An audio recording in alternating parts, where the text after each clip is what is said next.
3, 2, 1, hello, welcome to Lacey's Craft Butchers. Right, we've got a whole lamb today. Today's demo of the week. We try and do a demo of the week every week. We've got a 22 kilo beautiful English British lamb. English British. Right, so what we're going to do first is today we're doing rack of lamb. We need to take the shoulders off, we need to take the legs off, we need to take part of the loin off, and then we're left with the best end, and we're going to trim it all up for rack of lamb. So first off, let's get these shoulders off. Beautiful. It would help if we had the saw ready. There we go. Not Blue Peter style this video. So I'm going to take it straight down today, so the front of the lamb's coming straight off. There you go, off. Beautiful, nice sharp knives, good saw.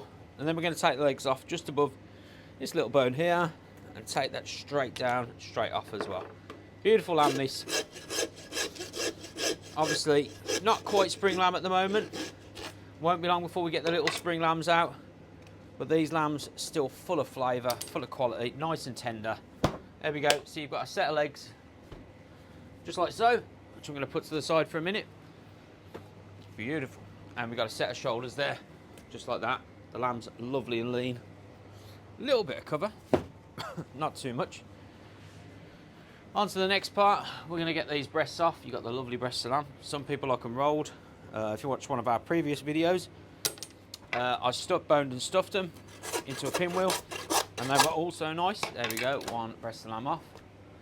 Onto the other side. Now the aim here is to try and keep the same size for your rack on each side.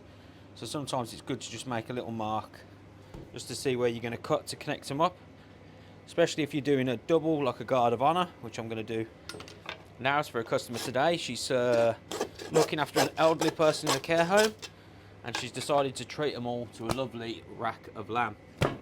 There you go. Two breasts there. Nice. We'll take the kidneys off next. Get them out of there. Everyone loves the kidneys. And then what we're going to do is we're not going to split the whole thing. We're going to keep the Barnsley chops on the bottom there. So I'm going to come round underneath the ribs, tidy them up same style. There you go. And I'm just going to cut that off, and then we're ready to start on our rack of lamb. It is quite a long video, so bear with me. There you go, beautiful lamb every time. So we've got our rack of lamb here ready to go. Take these little shoulder blades out. Just a little bit, nicked a little bit of the shoulder blade in there just to nick a little extra chop, so you get that extra chop on your rack of lamb. Absolutely fabulous. Get those out quickly and you just pull out. There you go. Great. Now we start working on our rack. We take this bit of skirt off.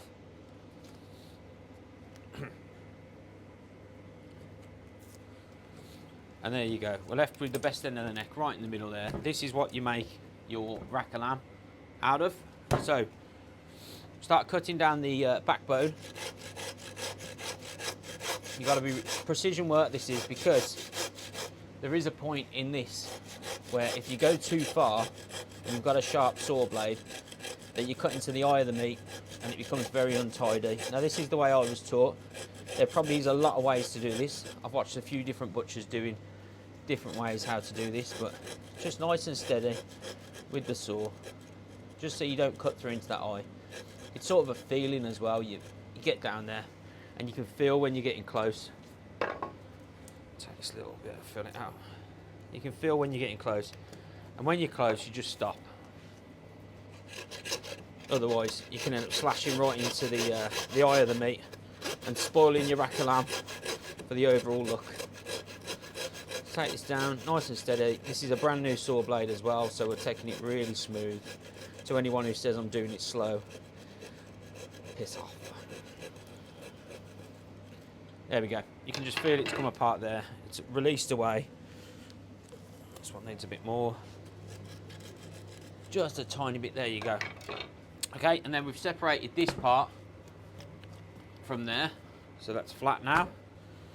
Now we want to get super close and inside the backbone to get all the lovely meat off.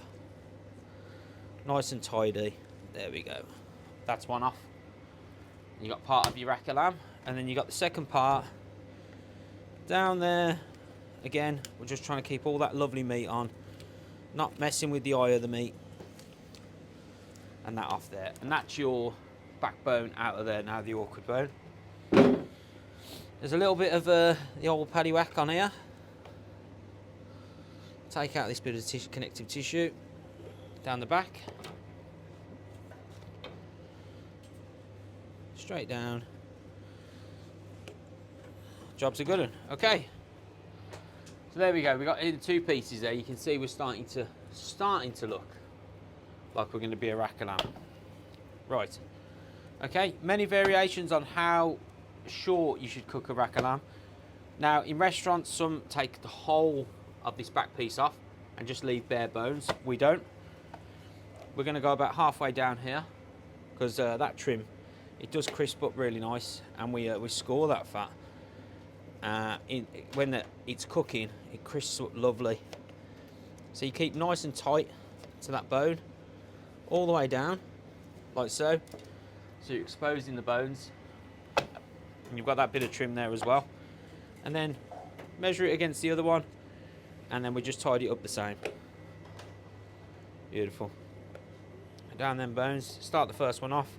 Get your knife as tight as possible to the bone, and then just run it down, and there you go.